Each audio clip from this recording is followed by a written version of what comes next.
So a country may have, for example, a minimum age at which people can marry. It can legally state that polygamy of any kind is illegal. But if it's not enforced, if that minimum age at marriage is not enforced, well, it's not enforced. Just because something is illegal does not mean that it's not socially or culturally acceptable. But in every society and culture, marriage is supposed to be a stabilizing force. Marriage is the structure through which children are supposed to be born and raised, through which the next generation that's going to carry on society and all of its traditions and cultures are reared. And marriage is supposed to be the place where all of that occurs, which is a good part of the reason why marriage is regulated, sometimes informally, and sometimes formally in law, and sometimes religiously. And I want to ask you something, and I want you to really think about what your answer would be. This is not just some kind of hypothetical question. If you've never been married before, what do you think a marital relationship should be like or will be like?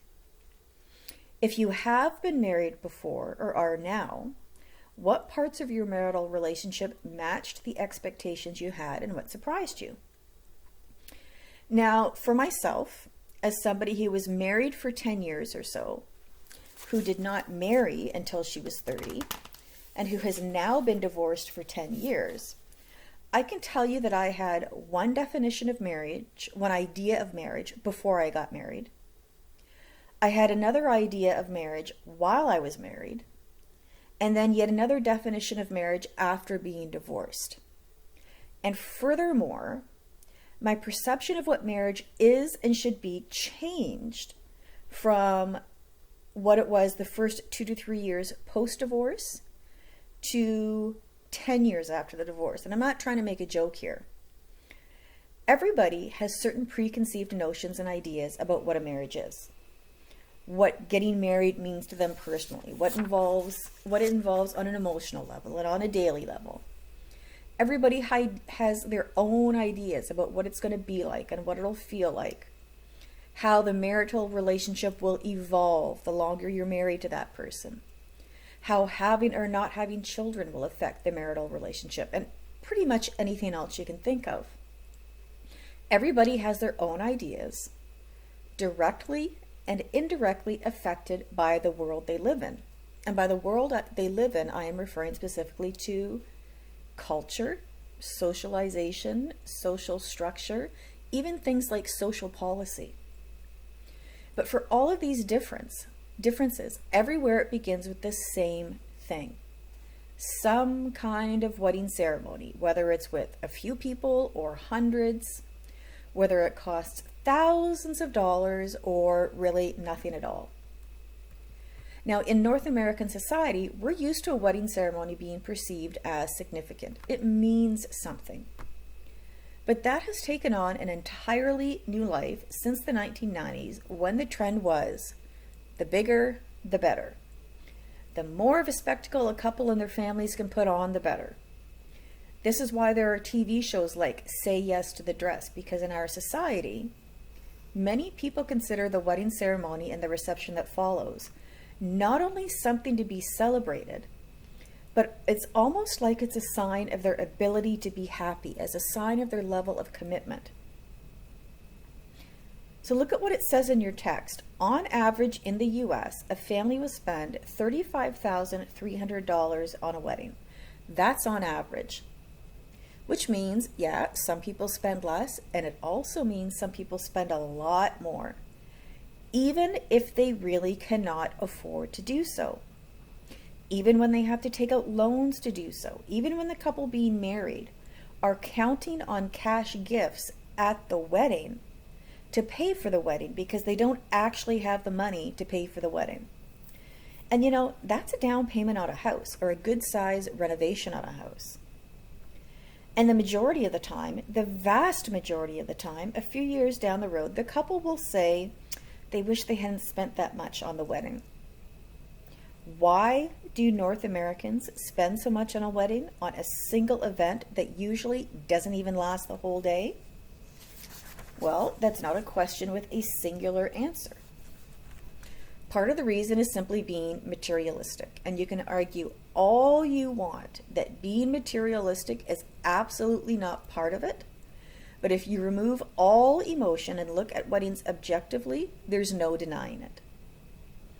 And part of the reasoning has to do with a whole range of messages that both males and females absorb growing up. Although, let's be honest, mainly females. Women's ideas about what a wedding should be like, wrapped up with romantic ideals of what it all means. And as I sit here and think about weddings overall and about the institution of marriage overall, I realize that it's like the status of the wedding industry does not completely fit anymore with how many North Americans view the wedding ceremony. So, on one hand, there's long-lasting traditions that are still considered okay, like a big wedding ceremony or wearing a garter. And on the other hand, there are certain long-lasting traditions that have fallen out of favor. So, for example, it's now common for a couple who's getting married to ask that the term obey be removed from their vows. To ask that the line, "Who gives this bride?" to be removed, because what it means is that she's being given away like property, and that is the origin of the tradition. Some people no longer toss the bouquet because that implies that every single woman there is just dying to be the next one married because it's so important. Yet at the same time, the idealized stereotype of a lush romantic wedding with flowers and decorations and spending thousands to create that and walking down an aisle of some kind remains. When people think of getting married, that's what they think of.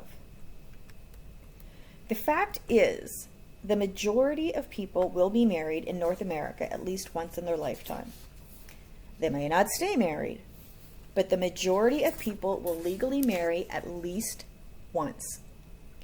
Yes, cohabitation has become an accepted social norm, but the majority will still legally marry at least once, although not as young as previous generations. Both men and women have been marrying the first time at a later and later age in North America. On average, a man will marry for the first time at 29 and a woman at 27, which is the same as Canada. And here you'll just see the average age of marriage for men and women in countries around the world. Why is this so much later compared to the past?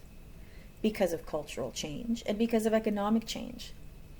And it's really no surprise this has occurred when you think about it, because from about 1900 onward, educational opportunities for both males and females increased substantially.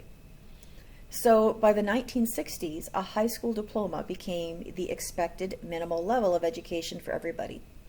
Prior to the 1960s, it really wasn't. In the 70s and 80s, the expected minimal level of education increased to include a 2-year college diploma, then a university degree. So young people spend more time in school or being trained than ever before in history. And that's one of the reasons why they put off settling down and getting married. Pretty simple. Now your text has a line I'm going to directly quote because it's absolutely perfect. It's not necessarily that marriage is less appealing. It's just more appealing to wait. That's it. There hasn't been some kind of anti-marriage movement occurring. It's just that all young people, but especially women, want to do more before being married now. And in addition, neither men nor women really need to be married in the same way people did in the past to enjoy some of the benefits of marriage. Because of a real change in attitude towards marriage, because of a real change in the perception of what marriage is or should be for several reasons. Yes, I am referring to sex. You no longer have to be married for it to be socially acceptable to be sexually active. So the social acceptance of non-marital sex did a lot to make marriage less necessary for both men and women. And this was enabled by easily available and reliable and affordable birth control. That made sex outside marriage possible without the consequences of a pregnancy. The majority of people do not have a problem with premarital sex. Now, would parents prefer if their children, especially their daughters, were not super experienced with multiple sexual partners? Sure. But at the same time, for the most part, parents know that it's now pretty unrealistic and premarital sex is common and pretty widely accepted. Now, don't get me wrong, there are still non-marital pregnancies that occur, whether on purpose or not, but these are also much more accepted. Not as accepted as premarital sex, but the girl who becomes pregnant is not considered, somebody to be cast off to the side. Something else that's changed, as discussed before, is that overall North American society now has a much different attitude towards living with somebody without being married. Cohabitation is much more acceptable, and really for most people is just another way of doing things. So people don't need to get married in order to live together. Something else that's directly affected the manner in which marriage is perceived is women working outside the home just as men do, which has completely altered the role of women in society. And at least in part as a result of this, there's been a real reshuffling of the gendered division of labor in the home so that men participate more. So let's think about this.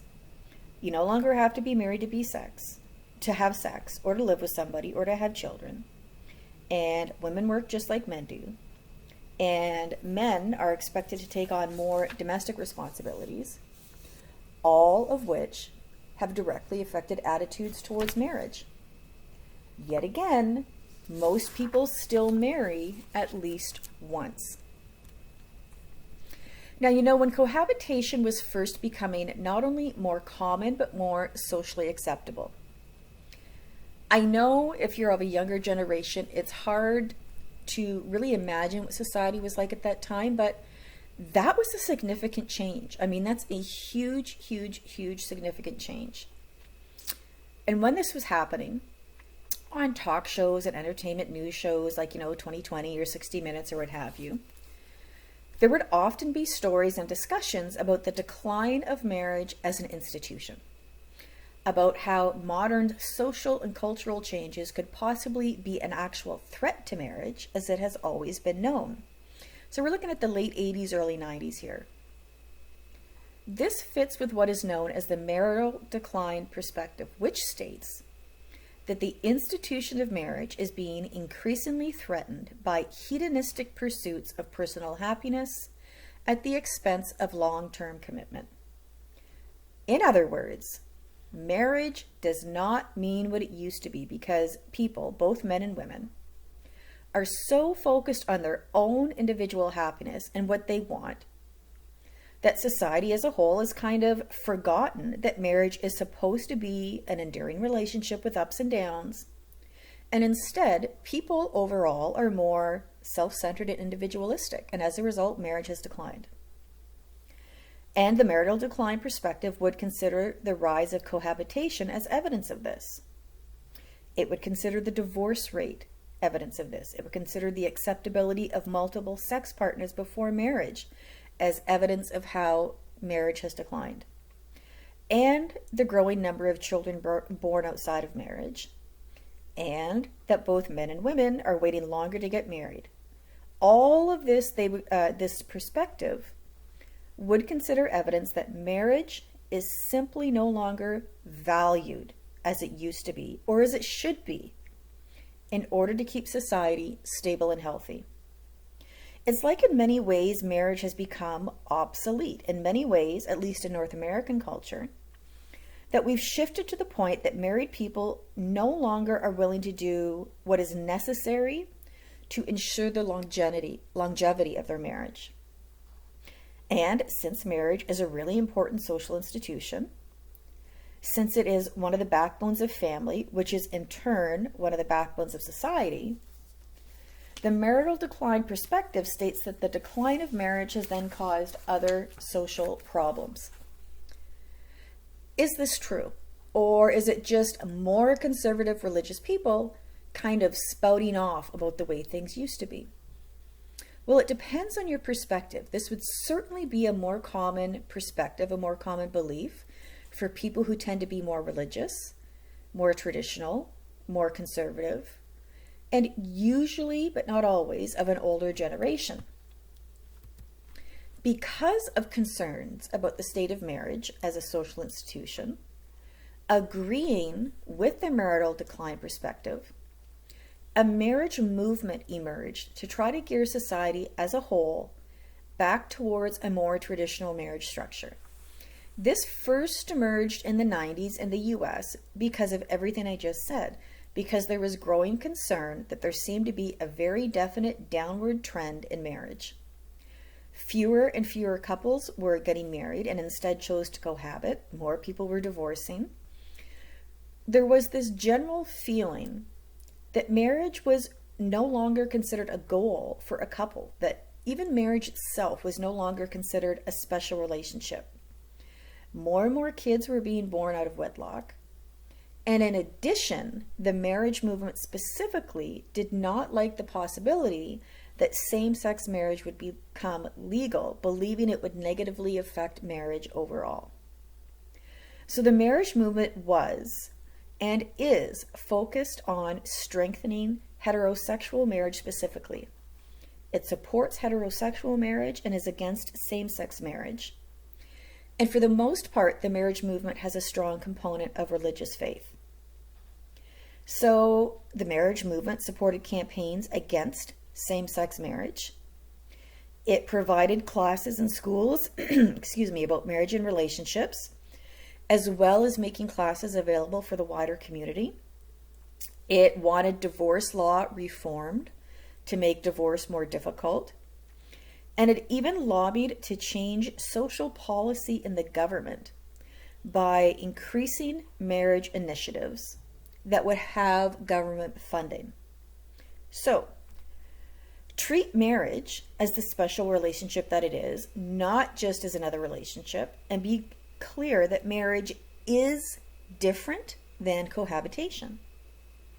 Support the perception of marriage as something that is permanent, and as an extension of this, a relationship that requires effort and responsibility.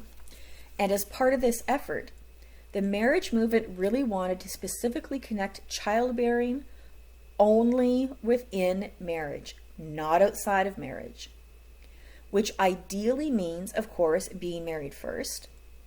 But even if a couple is not married first, if a baby is expected, strongly encourage them to get married before the baby arrives. So overall, the marriage movement was and is focused on marriage being the only acceptable outcome for a couple, the only basis upon which a family unit should be built. And if you take a step back and kind of remove yourself from the marriage movement and the religious aspect, are many of these issues, minus the opposition to same-sex marriage and opposition to cohabitation, general concerns that just everybody has? Yeah, they are. However, the marriage movement is specifically focused on not just bringing attention to these issues, it wanted to actually change public policy regarding these issues. Now, your text makes reference to something called the Healthy Marriage Initiative, and that was proposed in the US in 2003.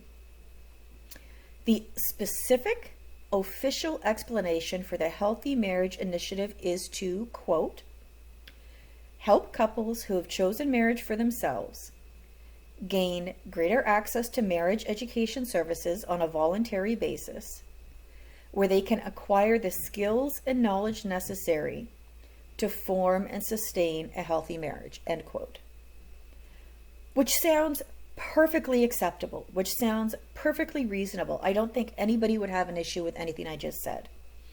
The official definition of the Healthy Marriage Initiative does not refer to religion. It doesn't refer to sexual orientation or gender identity. It sounds like a very positive and inclusive initiative. And what I want you to realize is this was not just some kind of philosophical idea.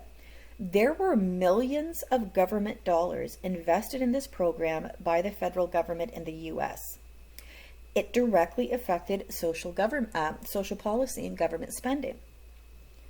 This is an example of the government trying to directly affect a marriage, of the government trying to directly affect culture and social policy, based on research that indicated healthy, strong marriages contribute to healthy, strong communities.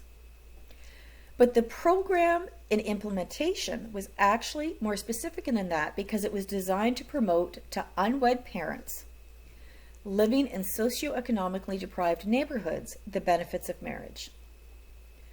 The families that the initiative was aimed at were mainly minorities who had difficulty getting employment, keeping employment, earning enough income to meet the basic needs of their families, including inadequate housing.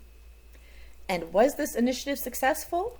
Almost 100% no. In 2012, there was an article published in American Psychologist that indicated that the program had virtually no effect at all. And so did many other studies. Instead, those who signed up for the program experienced very small improvements in relationship satisfaction, communication, and psychological health, but no significant changes in relationship disillusion or cooperative parenting, even though on average, the cost of participating was $9,100 per couple. Why was it so unsuccessful? Well, one possible reason is that when the Healthy Marriage Initiative program was being developed, it was developed with middle-class couples. But when it was implemented directly towards low-income couples. And combined with this, the fact is relationship improvement just did not seem to be a priority for these low-income couples. Now, before you jump on me and tell me I'm being discriminatory, supporting a stereotype, let me explain. Did these poorer couples want to be married? And did they understand the value and benefit of a healthy marriage? Absolutely.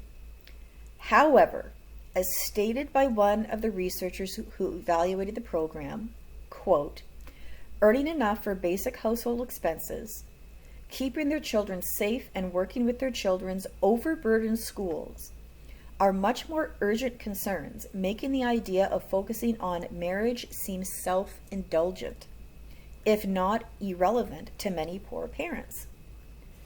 When faced with a myriad of social issues, building intimate relationships is just not high on their priority lists, end quote, which is understandable. Now, the Healthy Marriage Initiative has since been accused of being openly anti-gay, obviously ineffective, and really just a veiled attempt by religious groups, conservative religious groups, to be able to use government funding to push their own agenda. Kind of yet another example of how the stereotypical old white middle-class guy politicians are out of touch with real people.